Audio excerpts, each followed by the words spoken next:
just the two of us. It's exam week, so medyo wala na, kami na lang, konti na lang kami. Kami, saan ba tayo pupunta? Bigonya po. Ay, Bigonya pa. Ano mo paano po siya? Anyways, we are pretty people. That's all I care. Hi. We have a purpose why we're I am prettier here. than her. Okay, pinaglalaban, pero wala kaming planong iba pang sabihin, kundi yung aming mga kalokohan lang for the day.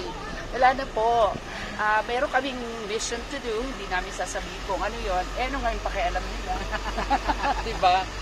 Okay, mamaya na lang pag maganda na ang view. First lady, bababa. What do we have here? Look, that's yummy. Anong yummy? Oh, yum. Ano ba yan sila? Uy, kakakain ko. I did not tell you to eat. Ang sabi ko lang, kami lang sarang kakain.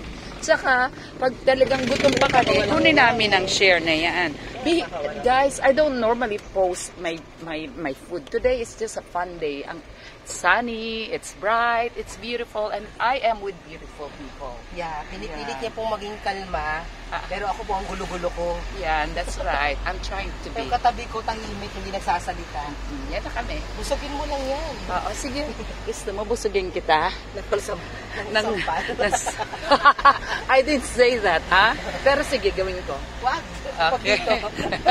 So yan, dagdag ko ang kwento. I'm going to be vulnerable today.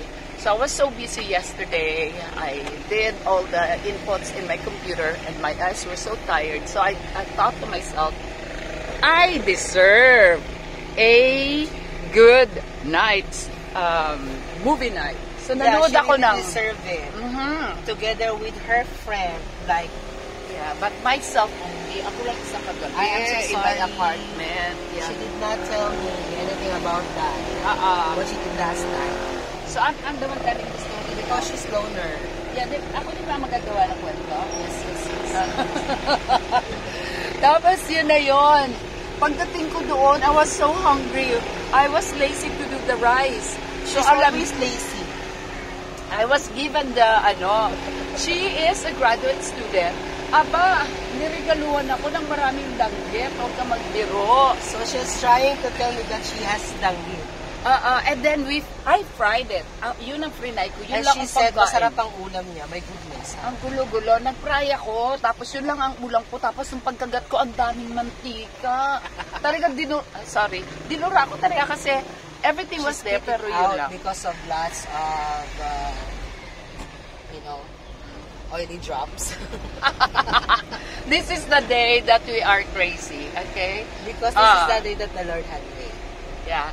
And for those who will be watching this, just in case, mayroon naman kaming we have the right to be crazy naman. Hindi lang laging seryoso sa buhay. There is a study in psychology that crazy people are intelligent people. I did read that one. I did. Yeah, and I figured, ako kaya kasama ako doon. Of course. Diba? We're the same. Because our intelligence is in different dimension. You think anywhere, you think everywhere, you know that. But then, it comes and go in your mind. Oo, ang kulang sa'yo, hindi ka left-handed. I know how to write left-handed. Pag left-handed, the more and I know how to solve numbers. Oh, okay. Eto na, meron na po siyang, disassociated, I think, thoughts. Yan, ang term sa kanya. Naglabo-labo na. Bye-bye. By the way, I have to say goodbye for now. Wala pang event na nangyari sa buhay namin, kundi kumain lang kami. Siguro ang view nito, mga tatlo lang. Ikaw, ako, at saka magre-request ako ng one person. Hindi, yung mga bipe. Sige, request natin kasi ito na, kain kami. Mamaya kakain pa kami somewhere. We're hungry actually. We are eating gulaman na. Because it's very early. And what topic are you going to discuss later? Health lang. I'm about a little bit of environment as well as the, the proper hand washing, cupping, and all. I don't have any that. topic about environment. It's all about health topics being habit. Okay. So mine is a general discussion. So hopefully it'll be a very good discussion. So bye-bye for now. God bless everyone.